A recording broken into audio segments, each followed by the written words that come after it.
Bonjour à toutes et à tous.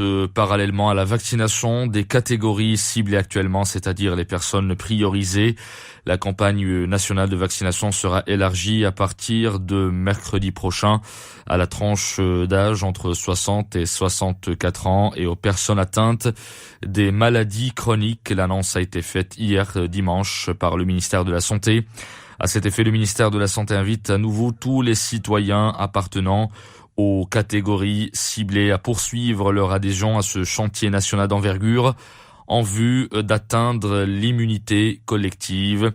Il insiste aussi sur la nécessité de continuer à se conformer aux mesures de prévention avant, pendant et après l'opération de vaccination. La campagne de vaccination toujours en cours. Jusqu'à présent, pas moins de 2 500 000 personnes ont été vaccinées contre le coronavirus. Cela fait presque 3 semaines que l'opération nationale de vaccination a commencé. Elle se déroule dans les meilleures conditions. En revanche, côté infection, le virus continue sa progression. Un total de 207 cas de contamination au coronavirus et 621 guérisons a été enregistré dans les dernières 24 heures. Le nombre total des décès est passé à 8 554 avec 6 nouveaux cas recensés, toujours durant la même période, ce qui nous fait un taux de létalité de 1,8%. Et dans le monde, le sombre cap des 500 000 morts du Covid-19 sera bientôt franchi aux États-Unis, avec une moyenne de 1,7 million d'injections quotidiennes qui devrait encore augmenter dans les semaines à venir. Les États-Unis ont pour objectif d'atteindre 600 millions de doses, de quoi vacciner l'ensemble de la population disponible d'ici fin juillet. Au total, plus de 60 millions de personnes ont pour le moment reçu l'un des 2 vaccins autorisés aux États-Unis, à savoir Pfizer, BioNTech et de Moderna, dont 18 millions qui ont eu les 2 injections requises. Des hommes armés ont ouvert le feu sur le cortège du ministre libyen de l'Intérieur Fathi Bashagha dans la capitale Tripoli. C'était hier dimanche. Le ministre s'en est sorti vivant selon une source proche du ministre.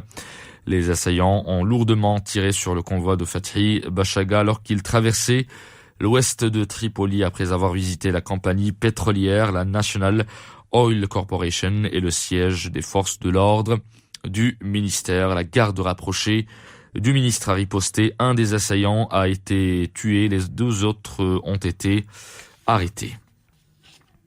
Direction le Nigeria, 7 personnes qui étaient à bord d'un avion militaire ont été tuées dimanche dans le crash de leur aéronef près d'Abuja, la capitale.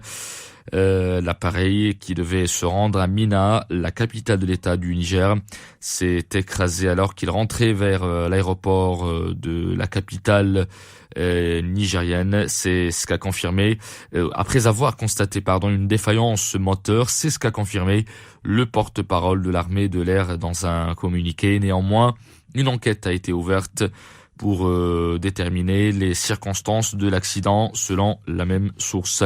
Sport football, coupe de la CAF battu 2-0 match aller. Le TAS de Casablanca a raté l'occasion match retour de se qualifier en phase de groupe de la Coupe de la Confédération africaine de football malgré sa victoire hier soir face aux Zambiens de Nkana FC. 2-1 score final. C'était donc sur la pelouse du complexe sportif Mohamed V à Casablanca. 9h passées de 5 minutes, c'est la fin de cette synthèse d'information. Merci de l'avoir suivi jusqu'au bout. Le retour de l'information, ça sera exactement à 10h.